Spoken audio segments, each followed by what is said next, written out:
एक शब्द पूरा अर्थ बदल देता है। नमस्कार, आप मेरे साथ सुन रहे हैं द मैजिक की ऑडियो बुक समरी, जिसे लिखा है रोंडा बर्न ने। जैसा कि इस किताब की राइटर का मानना है कि बड़ी सफलता हासिल करने के लिए बड़ी सोच का होना ज़रूरी है। सबसे बड़ी बात कि शुरुआत में हम सभी बड़ी सोच के मालिक होते हैं, लेकिन हम जैसे जैसे बड़े होते जाते हैं हमारी सोच सिकुड़ती चली जाती है। लेकिन जिन्हें ज़िंदगी में सफल होना होता है वो अपनी सोच को कभी भी संकुचित नहीं होने देते। आप खुद सोचिए, जब आप बच्चे थे तो हर नई दिखने वाली चीज़ के प्रति कितने आकर्षित होते थे। आपका जीवन रोमांच और अद्भुत चीज़ों का खजाना होता था। जब आप रंग बिरंगी तितलियां देखते थे तो आपका मन रोमांच से भर जाता था। घास पर उसकी बूंदों को देखकर आप उससे सम्मोहित हो जाते थे। कुछ देर तक उसी को देखते रहते थे। जब आपके दूध के दांत टूटते थे तो आपको एक अलग ही एहसास होता था। आप उस दिन खुश होते थे क्योंकि उस दिन परी आने वाली होती थी। क्रिसमस आने के एक हफ्ते पहले से ही आप रोमांचित हो उठते थे। सेंटा क्लॉस आएगा और आपके लिए गिफ्ट लाएगा। रेनडियर उड़ सकते हैं, बागों में परियां रहती हैं, पालतू जानवर भी इंसानों की तरह होते हैं, सपने भी हकीकत में बदलते हैं। ऐसी ही बहुत सी चीज़ों के बारे में हमारे विचार अद्भुत होते थे। हो सकता है कि आप रेनडियर को उड़ते ना देख पाए हों, परियों से ना मिल पाए हों, लेकिन आप उन चीज़ों को होते हुए भी महसूस कर सकते हैं जिनके बारे में आप सोचते थे। कभी कभी आपको लगेगा कि जो चीज़ मेरे साथ हो रही है उसे तो मैंने सपने में देखा था। आप सोचेंगे कि ऐसा कैसे हो सकता है, सपनों की चीज़ें हकीकत में कैसे दिख सकती हैं, क्योंकि जादू एक ऐसे संसार में घटित होता है जो हमें नहीं दिखता, और यही हमारे जीवन का सबसे रोमांचक रहस्य है। तो क्या आप भी वैसा ही रोमांच और जीवन महसूस करना चाहते हैं? चीज़ों को देख वैसे ही विस्मय होना चाहते हैं जो आपने अपने बचपन में महसूस किया था? जी हाँ, आप कर सकते हैं। अभी आप जो वाक्य सुनने जा रहे हैं उस पर गौर करें। अगर आपके पास है तो आपको और भी मिलता चला जाएगा। अगर आपके पास नहीं है तो आपसे वो भी ले लिया जाएगा जो आपके पास पहले से है। कैसा लगा सुनने में? थोड़ा सा रूड लगा होगा, अन्यायपूर्ण लगा होगा। आपको लगा होगा कि धार्मिक ग्रंथों में ऐसे कैसे लिखा हो सकता है, पुराने लोग ऐसा कैसे सोच सकते हैं। ये सुनने में ही ऐसा लगता है कि जैसे अमीर और भी अमीर होते जाएंगे और गरीब और भी गरीब होते चले जाएंगे। लेकिन अगर आप इस वाक्य के भाव में जाएंगे तो पाएंगे इसमें एक रहस्य छुपा हुआ है।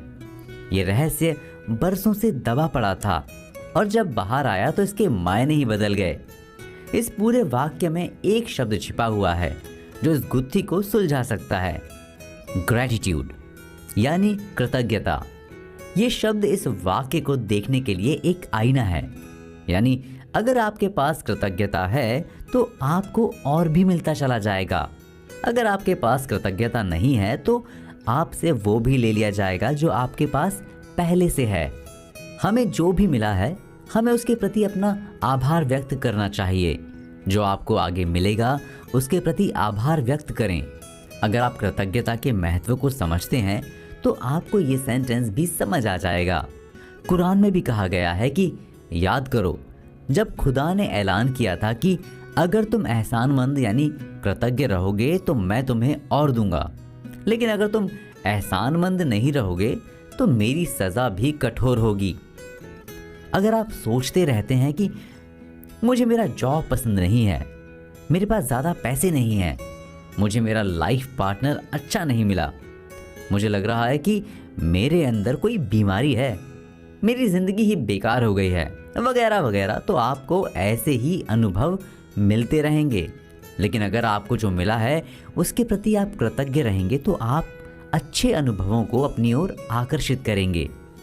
कृतज्ञता सृष्टि के माध्यम से काम करती है। आकर्षण का नियम एक कण से लेकर सारी ऊर्जा को संचालित करता है। कृतज्ञता में वो ताकत होती है जो चुंबक की तरह काम करती है। आप जितने कृतज्ञ होंगे उतनी ही आपकी चुंबकीय शक्ति बढ़ती जाएगी।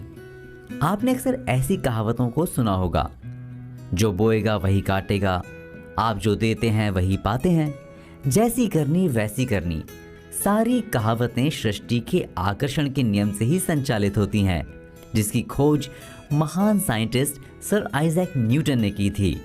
प्रत्येक क्रिया की सदैव विपरीत प्रतिक्रिया होती है। कृतज्ञता को सर आइजैक न्यूटन के इस नियम पर फिट करके देखते हैं। जैसे आप किसी को थैंक्स बोलते हैं तो वो क्रिया सदैव पाने की विपरीत प्रतिक्रिया पैदा करती है, यानी आपको धन्यवाद के बदले मिलता है और आपको जो मिलता है वो हर बार आपकी ग्रैटिट्यूड की मात्रा के बराबर होता है।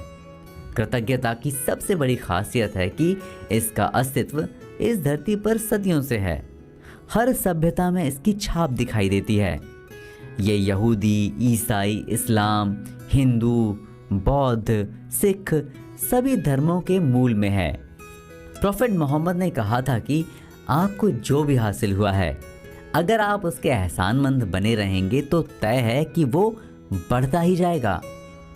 भगवान श्री कृष्ण ने कहा था कि उन्हें जो मिलता है उसे वो प्रसन्नता के साथ स्वीकार कर लेते हैं। भगवान बुद्ध ने कहा था कि आपके पास कृतज्ञता और प्रसन्नता के सिवाय किसी चीज का कोई कारण नहीं है। सम्राट डेविड ने कहा था कि आपको हर उस चीज के लिए शुक्रिया करना चाहिए जो धरती और स्वर्ग के बीच स्थित है। लाओ त्सु ने कहा था कि आपके वर्तमान में जो कुछ भी है, अगर आप उसमें खुश रहते हैं तो पूरा संसार आपके चरणों में नतमस्तक होगा।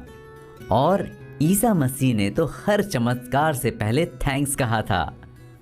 आज से करीब 250 साल पहले अमेरिकन लीडर शॉनी नेटिव ने कहा था कि इसलिए आप जब भी सुबह उठें तो सवेरे के उजाले के लिए धन्यवाद दें, जिंदगी और शक्ति के लिए धन्यवाद दें, अपने खाने, सांस लेने और हर मिलने वाली खुशी के लिए धन्यवाद दें। अगर आपको धन्यवाद देने का कोई रीज़न नहीं दिखता तो इसमें दोष आपका है। तो आपको जो कुछ मिला है उसके लिए धन्यवाद दें। इसी के साथ आते हैं अपने अगले चैप्टर पर। धन्यवाद